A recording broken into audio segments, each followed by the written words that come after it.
Dios por su presencia. Amén.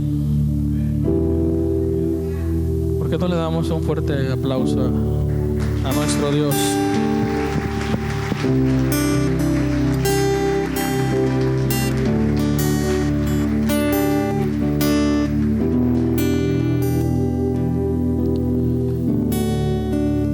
Dios es bueno. Amén.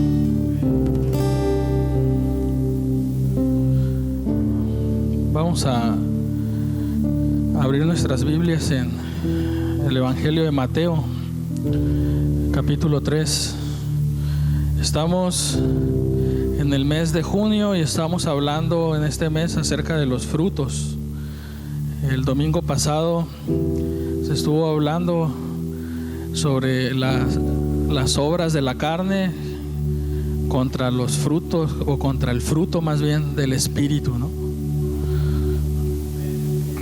Hoy vamos a tratar frutos de arrepentimiento. Mateo capítulo 3, vamos a leer los primeros 3 versículos. Dice la palabra del Señor en el nombre del Padre y del Hijo y del Espíritu Santo. En aquellos días vino Juan el Bautista predicando en el desierto de Judea y diciendo: arrepentíos, porque el reino de los cielos se ha acercado. Pues este es aquel de quien habló el profeta Isaías cuando dijo: voz del que clama en el desierto, preparad el camino del Señor, enderezad sus sendas. Padre, estamos delante de tu presencia. Tú eres nuestro Dios. Eres nuestro Señor, eres nuestro Rey. Nosotros somos tu creación, nosotros somos tus siervos, somos tus hijos y queremos adorarte en todo lo que hacemos, Señor. Padre, que tu palabra pueda penetrar nuestro corazón, que se quede grabada en nuestro corazón, Señor, que nuestro espíritu esté sensible a lo que tu espíritu quiere hacer con nuestras vidas, Señor. Padre, que podamos retener aquello que nos sirva, aquello que es bueno, Señor, para nosotros, y que hagamos a un lado aquello que no nos sea de provecho. En el nombre de Jesús. Amén. Pueden sentarse, hermanos.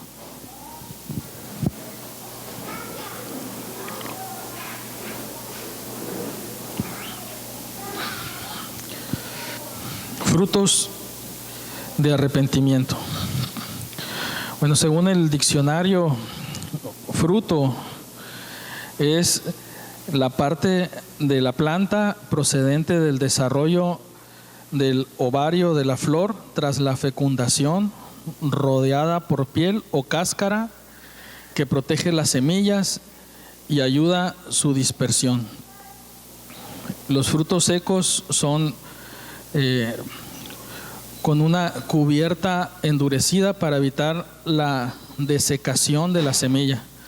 Los frutos secos, como la almendra y la nuez, son útiles para el hombre porque pueden conservarte durante mucho tiempo.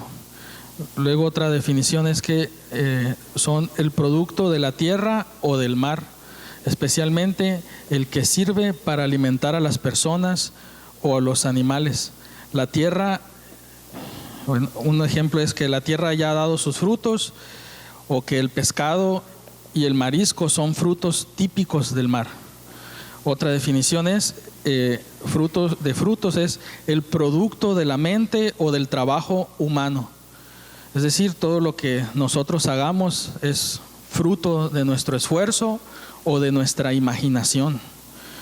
Y por último, la última definición que encontré es los hijos, y que quiere decir que cuando nosotros tenemos hijos son fruto de nuestro matrimonio, ¿no? O de nuestro enlace.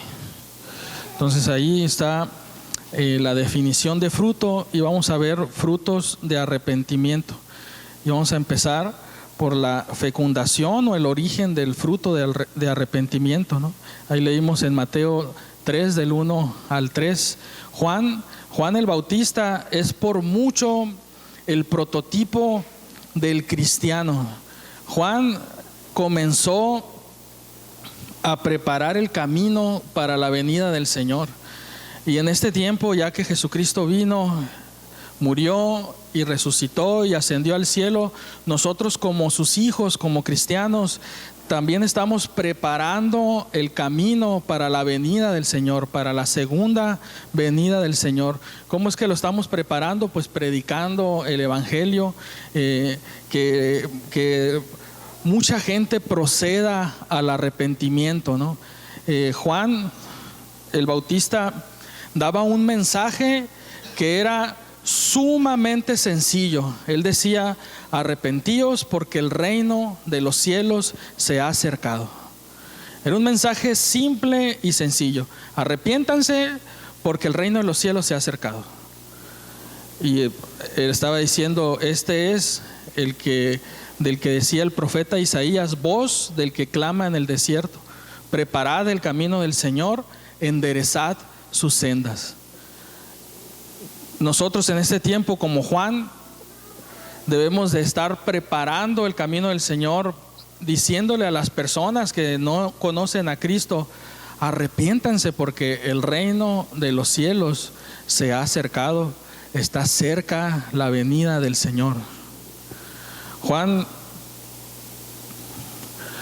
a la vez que daba un mensaje tan sencillo para las personas que lo escuchaban, pues era algo también muy profundo, porque arrepentirse no es fácil, no es nada fácil. No sé cuántos de ustedes o cuántos de los que estamos aquí, cuando se nos habló por primera vez del Señor, accedimos a la primera a arrepentirnos, o tuvimos que pasar por un proceso, o quizá llegamos a la iglesia y luego nos fuimos de la iglesia y otra vez llegamos, y a lo mejor algunos nos volvimos ahí, volvimos a regresar, y 3, 4 veces hasta que quedamos en el camino del Señor, cuando decidimos arrepentirnos de verdad. Juan le estaba diciendo al pueblo: arrepiéntanse porque el reino de los cielos se ha acercado. Ya viene el Mesías, ya está aquí a la puerta. Y les digo que no es fácil arrepentirse, porque para arrepentirse uno tiene que decir o pensar que está haciendo algo mal, ¿no? Y pues a nadie nos gusta que nos digan que estamos haciendo las cosas mal. O si a alguien de los que está aquí le gusta que le digan: estás haciendo mal en esto, ¿verdad que no? A nadie nos gusta que nos digan que estamos haciendo algo mal. Y Juan estaba diciéndole a la gente: arrepiéntanse porque el reino de los cielos se ha acercado. Lo que están haciendo no es lo correcto o está mal. Y entonces, cuando uno accede al arrepentimiento, es porque está pensando o ya está sintiendo o sabe que la manera de vivir, la manera de pensar, la manera de actuar no es la correcta. Y es complicado que alguien cambie, que nosotros cambiemos nuestra manera de pensar, nuestra manera de actuar y nuestra manera de vivir. Es complicado, no es sencillo arrepentirse, no es sencillo cambiar el rumbo, no es sencillo decir: lo que estoy haciendo es cierto, está mal. Es mucho más fácil pensar que uno mismo puede cambiar a que otra persona te diga que tienes que cambiar, que te tienes que arrepentir. Juan, al mismo tiempo que lanzaba un mensaje sumamente simple para el arrepentimiento, para la gente que lo escuchaba, sentía que el mensaje de Juan estaba penetrando el corazón de ellos, estaba penetrando la mente de ellos. ¿Y cómo es que nos debemos de arrepentir?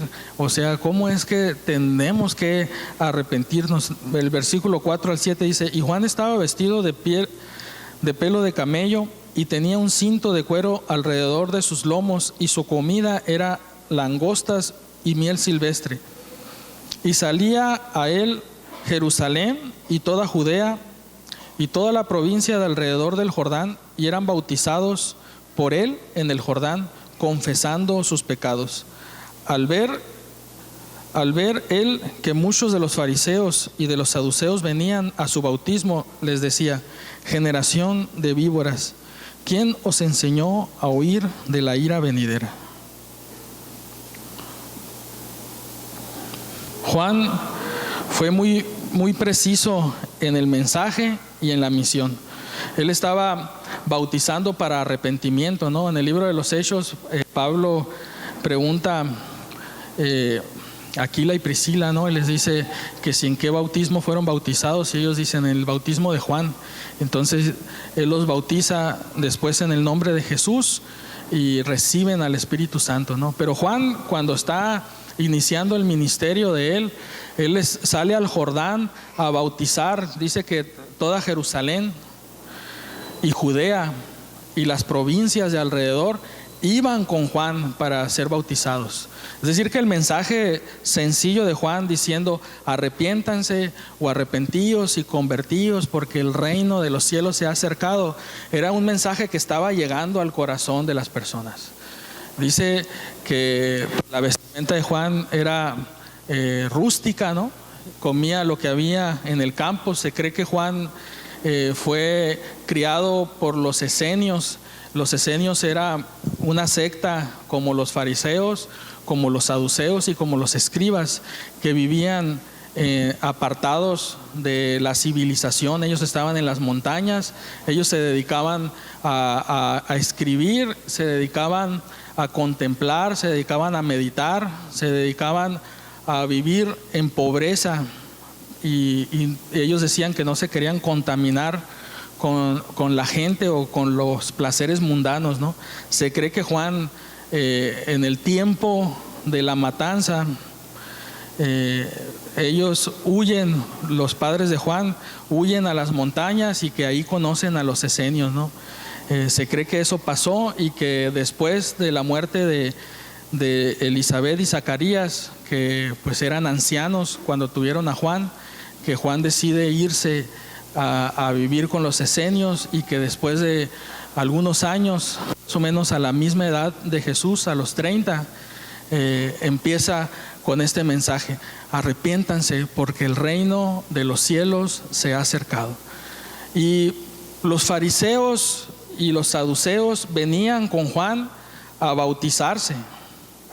La gente que estaba en Jerusalén, en Judea y en las provincias llegaban con él, se bautizaban, pero no solo se bautizaban, como dice el apóstol Pablo, para arrepentimiento, sino que ellos estaban confesando sus pecados. Dice que los que salían ahí con él estaban confesando sus pecados. Eso de confesar los pecados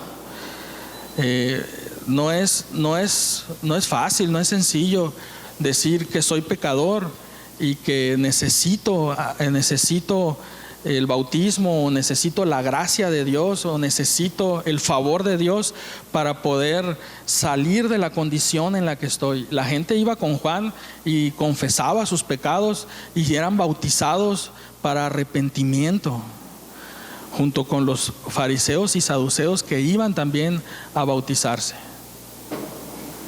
Juan, más o menos como Jesús, conocía la intención de estas personas y les decía: generación de víboras. A mí, si me dicen generación de víboras, yo sí me molestaría, ¿no? Que me dijeran nomás víbora, que me dijeran, pues ya me iba a molestar, ¿no? No sé a cuántos de los que están aquí alguna vez le han dicho víbora. Si le pareció bonito o le pareció feo que le dijeran así. O sea, eso no es algo bonito, ¿no? Juan no les estaba diciendo de manera agradable, ¿no? Él les estaba diciendo a los fariseos y saduceos: generación de víboras, ¿quién les enseñó a huir de la ira venidera?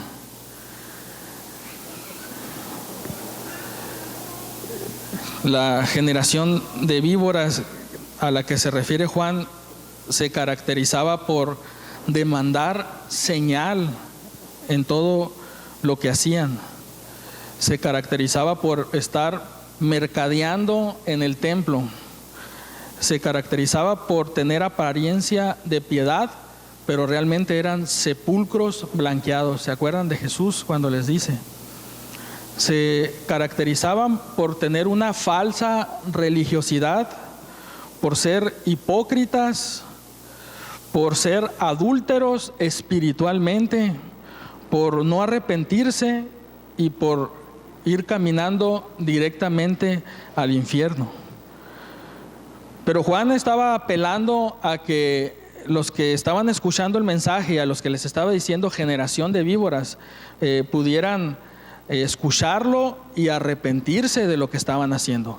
Ahora los fariseos, que en el tiempo de Jesús y en el tiempo de Juan el Bautista se habían convertido en gente que contemplaba la ley y hacía leyes de las leyes, o sea, de los 10 mandamientos y de todas las leyes secundarias que vemos nosotros en el Pentateuco. Los fariseos se encargaron de hacer muchas leyes de las leyes, y ellos decían: si no vas vestido de esta manera a la sinagoga, no puedes entrar, y si no haces esto, no puedes entrar, y si no haces aquello, no puedes entrar, y si no haces esto, no eres santo, y así. Entonces, ¿se acuerdan cuando Jesús les dice: hipócritas, ustedes ponen cargas a las personas que ni ustedes mismos pueden llevar? Era porque estaban haciendo este tipo de trabajo. Juan sabía lo que los fariseos hacían. Pero cuando los fariseos empezaron como movimiento, normalmente cuando un movimiento empieza, un movimiento religioso, empieza con un buen principio. O sea, que casi todos los movimientos, si no es que todos los movimientos religiosos, inician con un muy buen principio. Quieren hacer un cambio, quiere que haya un cambio. Nosotros, como Iglesia de Dios, fuimos fundados en 1886 por un hombre llamado Richard o Ricardo Spurling, alguien que sale de una iglesia o de una denominación porque está cansado de mirar en la denominación cómo empezó a caer en una frialdad, y cómo en la denominación se había convertido en un club social. Entonces él dice la historia que él dijo: quien quiera unirse conmigo y tomar el Nuevo Testamento como única constitución, pues vamos a hacer un nuevo movimiento. Y entonces pocas personas se unen con él, su familia es la que se va con él, su hijo no se va con él, y ya después al tiempo se va con él e inicia la Iglesia de Dios, ¿no?, como Iglesia de la Santidad, y posteriormente se cambia a Unión Cristiana y luego se cambia a Iglesia de Dios, ¿no? Entonces Spurling inicia el movimiento porque está cansado de ver la frialdad en la iglesia, pero resulta que a los años nos hemos convertido o nos estamos por convertir en una denominación fría, ¿no? En la mañana, en la escuela dominical, estaban hablando sobre la Odisea, ¿no?, en Apocalipsis 3, donde dice: ni eres frío ni caliente, sino que eres tibio. O sea, la Odisea, la semana pasada se hablaba de Sardis, era la semana pasada, y estaban diciendo que Sardis estaba muerta, es decir, estaba fría, no era un movimiento cristiano. Pero la Odisea, que estaba tibia, sí era un movimiento cristiano, o sea, era una iglesia cristiana que pensaba que estaba haciendo bien las cosas, pero Dios le dice: yo te voy a vomitar de mi boca, ¿no? Así que te aconsejo que hagas esto y esto otro, ¿no?, para que yo pueda entrar contigo, cenar contigo, tú conmigo, y cuando estemos en el reino de los cielos te puedas sentar en el trono, así como yo me senté en el trono de mi Padre, ¿no? Entonces la iglesia de la Odisea era una iglesia cristiana que se convirtió en una iglesia tibia.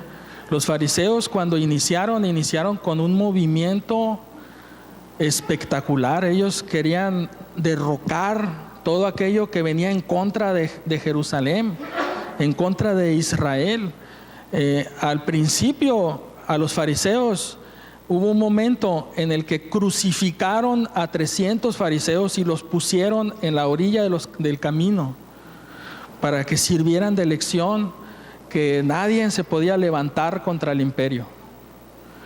Entonces los fariseos predicaban la palabra, empezaron bien, pero luego se convirtieron en aquello que ellos habían aborrecido.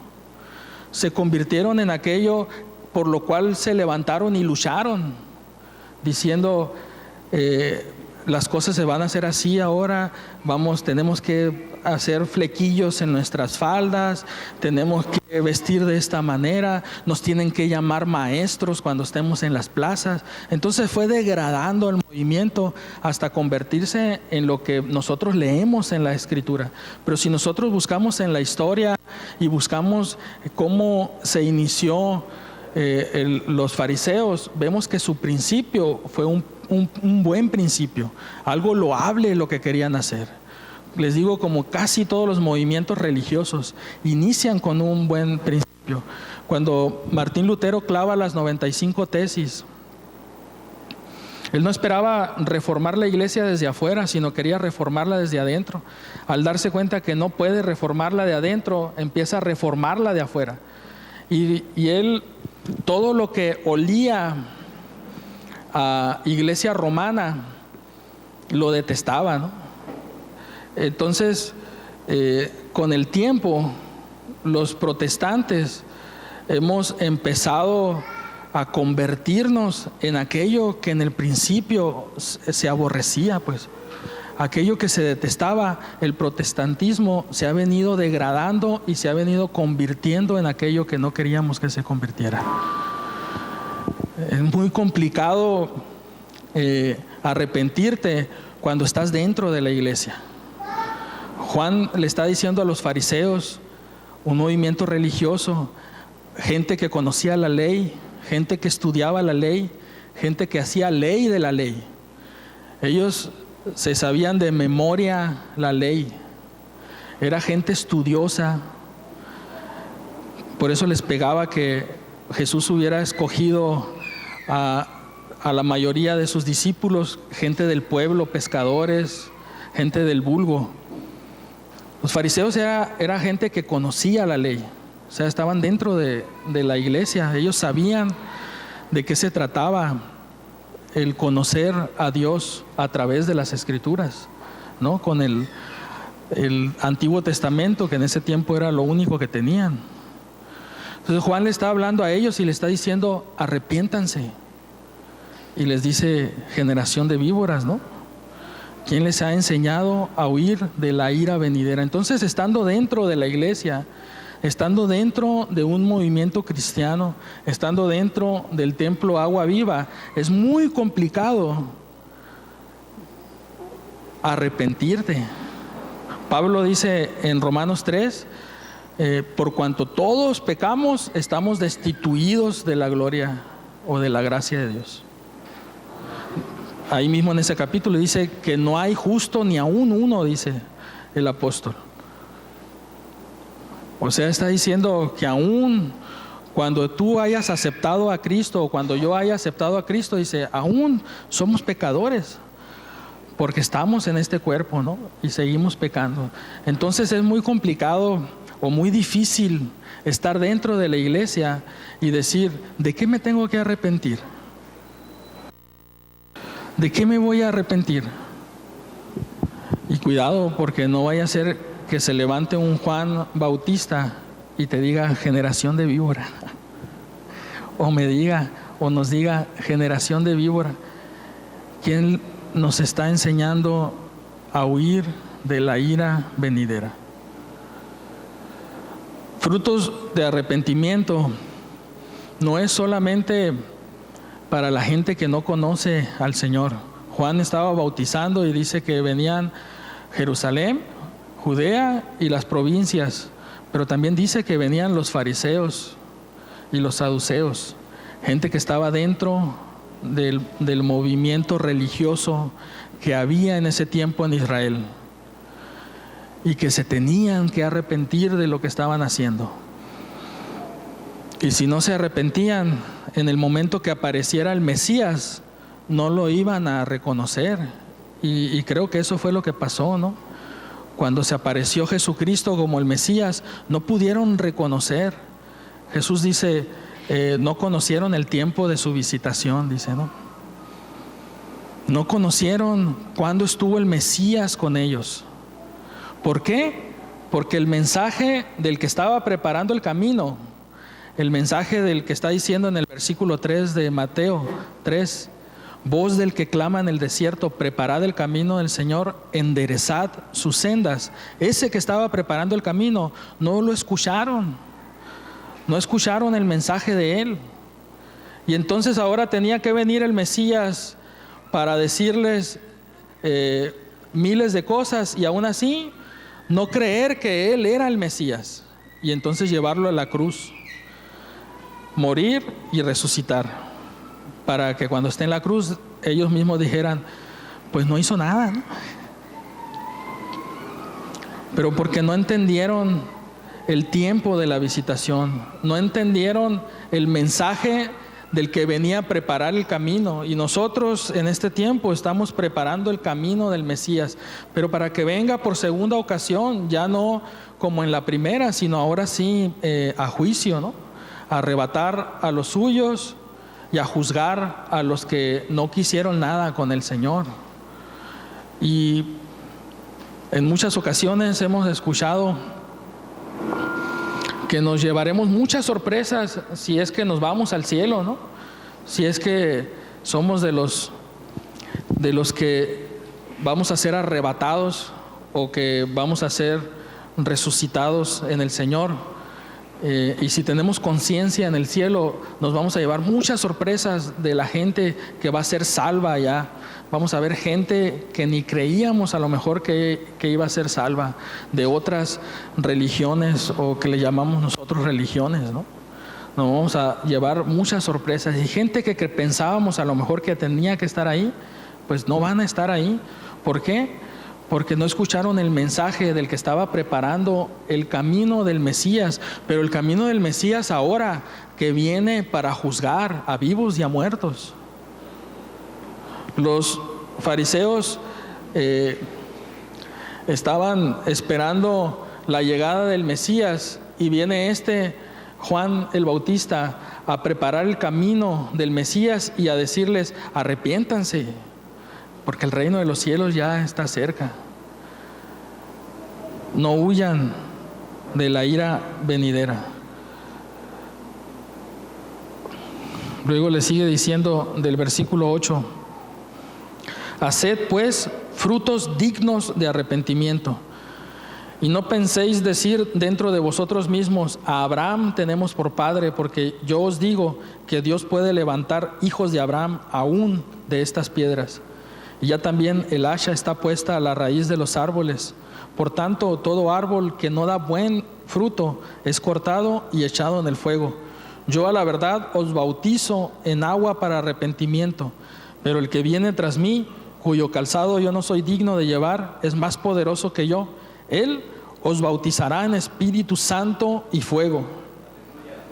Su aventador está en su mano y limpiará su era y recogerá su trigo y en el granero, y recogerá su trigo en el granero y quemará la paja en el fuego que nunca se apagará.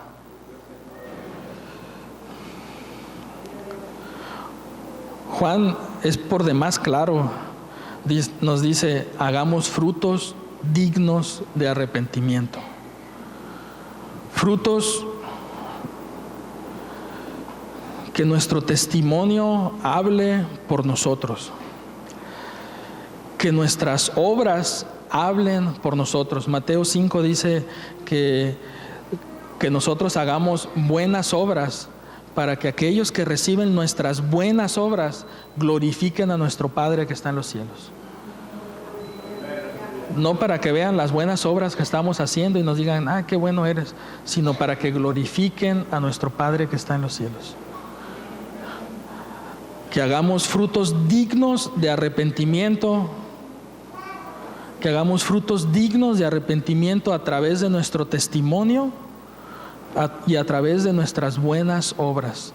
Frutos dignos de arrepentimiento hacia fuera de la iglesia y hacia adentro de la iglesia.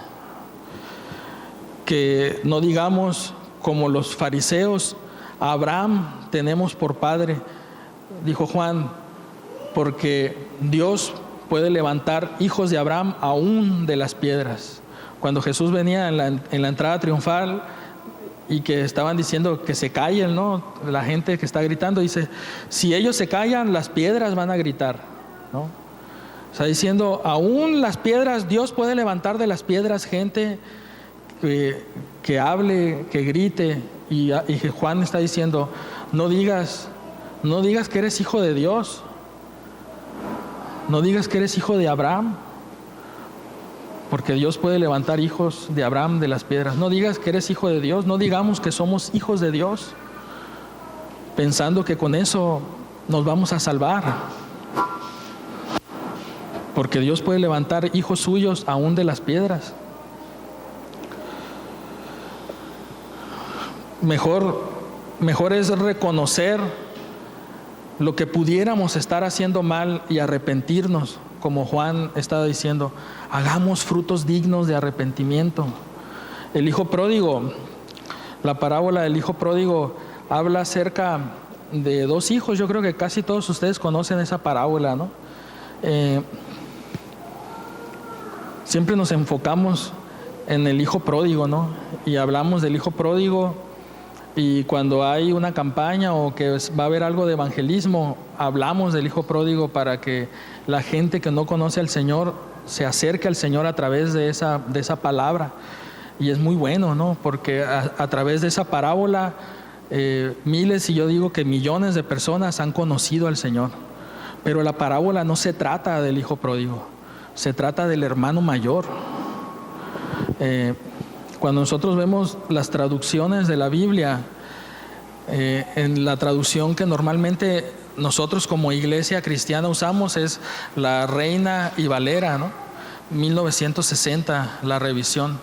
Y ellos son dos autores, ¿no? Reina, así se apellida, y el otro se apellida Valera.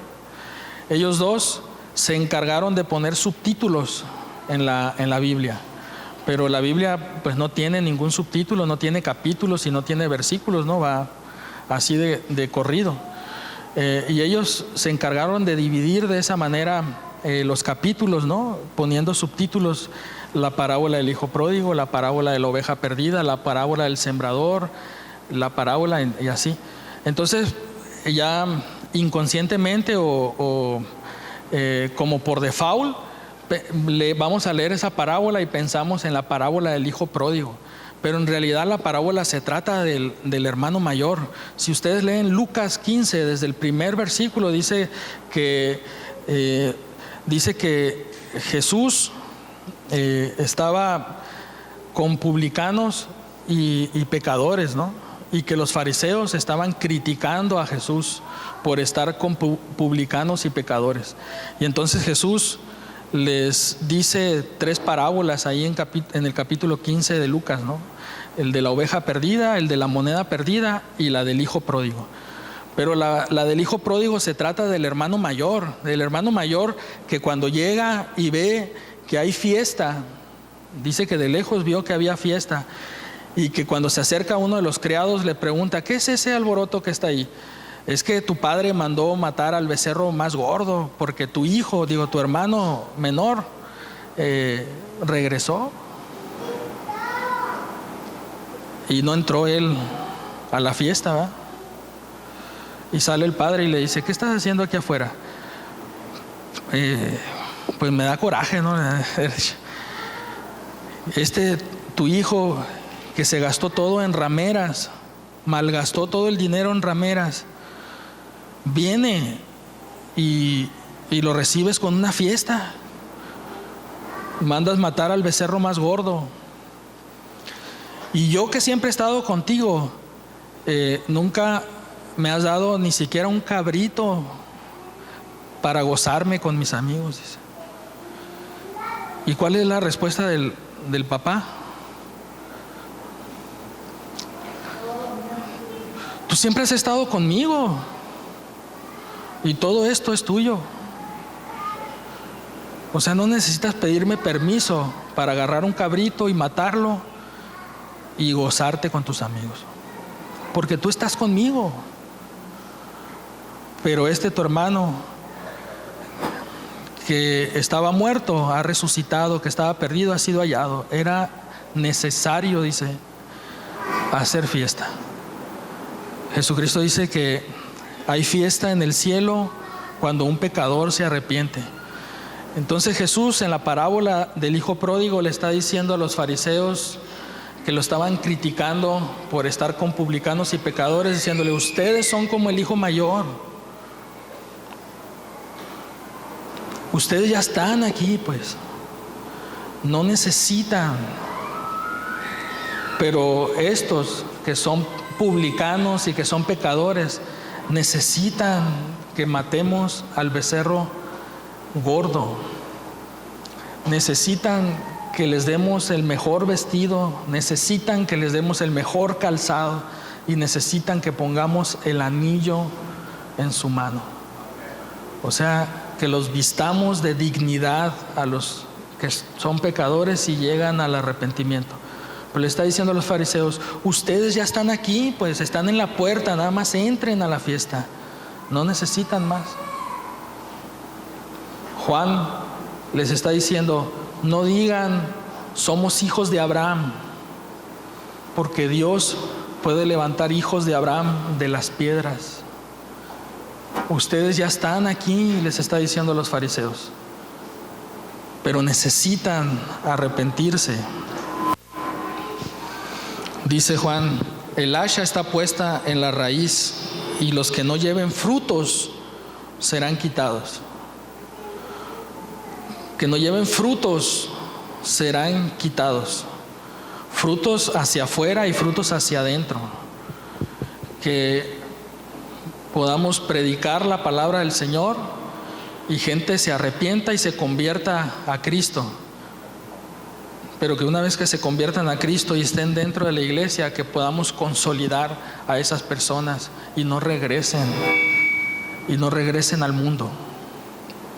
O sea, frutos hacia afuera en evangelismo, pero también frutos hacia adentro en consolidación a las personas, para que la gente no se vaya de nuestras iglesias, para que la gente no se vaya de nuestras congregaciones, porque no conviene mucho hacer una campaña de evangelismo y que 20 personas acepten a Cristo, o que 10 personas acepten a Cristo y como los leprosos nada más uno regrese a agradecer a Jesús, sino que todos los que aceptan puedan quedarse, puedan ser consolidados. Juan dice: ya el hacha está puesta en la raíz y el que no lleva fruto, pues lo vamos a cortar, ¿no? Fruto hacia afuera de la iglesia y fruto hacia adentro de la iglesia. Frutos dignos de arrepentimiento. Les dice: yo los bautizo en agua, pero el que viene detrás de mí los va a bautizar en Espíritu Santo y fuego. Yo los bautizo en agua para arrepentimiento, pero una vez que se arrepientan, el que viene detrás de mí los va a bautizar en Espíritu Santo y fuego.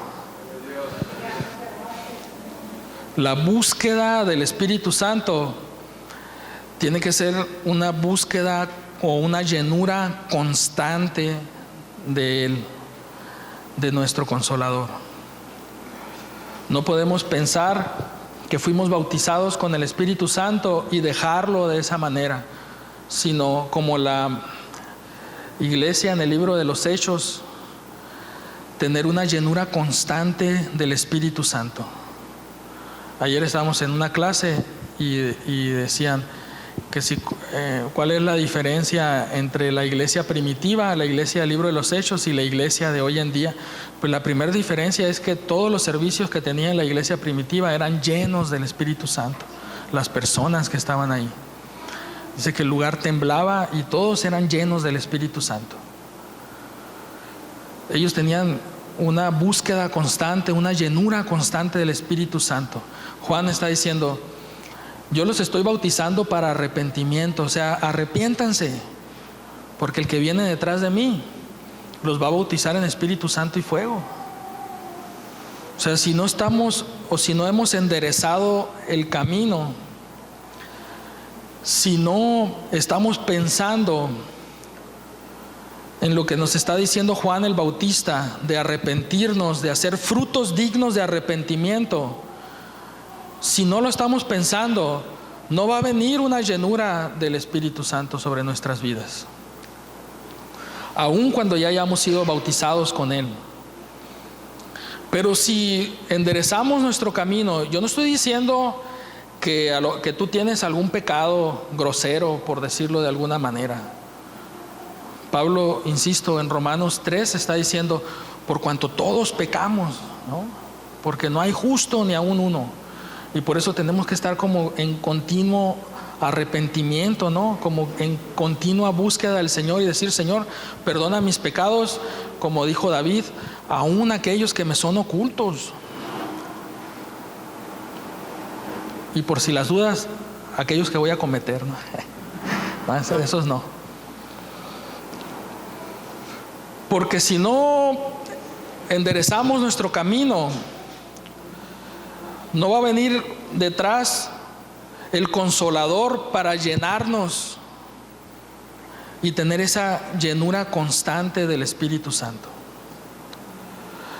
Estamos viviendo un tiempo muy hermoso en la iglesia, donde estamos unidos en oración, donde estamos unidos en ayuno, donde estamos viendo la gloria de Dios, estamos viendo su mano poderosa, estamos viendo su mano de sanidad sobre nuestra iglesia. Y el consejo es no dejar de orar y no dejar de ayunar, no dejar de clamar al Señor por sanidad. Como ahorita está diciendo el pastor, en el tiempo de las necesidades, a lo mejor muchos están afligidos por familiares, pero dijo, Dios dice, déjaselos en las manos del Señor. Hay que seguir orando por ellos y Dios va a obrar. Entonces estamos en un tiempo muy hermoso donde la presencia de Dios se está manifestando, donde estamos teniendo unidad en oración y en ayuno, donde estamos orando por las mismas cosas los que estamos aquí. Y Dios se está manifestando, estamos viendo los milagros y vamos a seguir viendo los milagros, enfermedades sanadas y un sinfín de cosas. Pero Juan está diciendo, hay que hacer frutos dignos de arrepentimiento, para que el que venga detrás, el Espíritu Santo en este tiempo, el Consolador que está en este tiempo, nos bautice si no estamos bautizados, o nos llene de su presencia. Porque el que viene detrás de mí, dice Juan, ese los va a bautizar en Espíritu Santo y fuego. Y dice, su aventador está en su mano y nos limpiará, recogerá su trigo y quemará la paja en el fuego que nunca se apagará.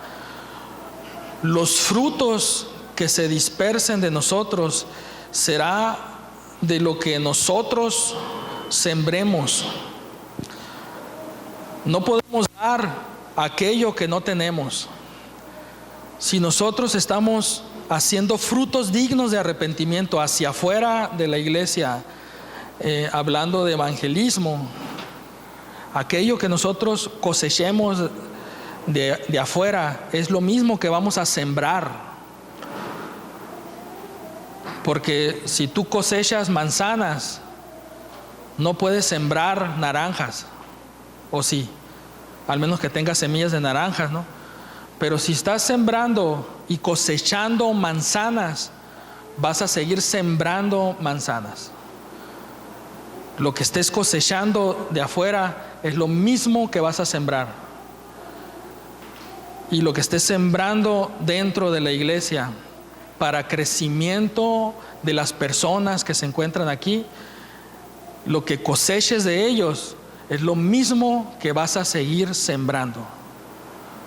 Es lo mismo que vamos a seguir sembrando. Juan está diciendo, ya el aventador lo tiene en su mano y va a separar el trigo de la paja, va a quemar la paja en el fuego que nunca se apaga, pero el trigo va a seguir produciendo. Tiene que seguir produciendo.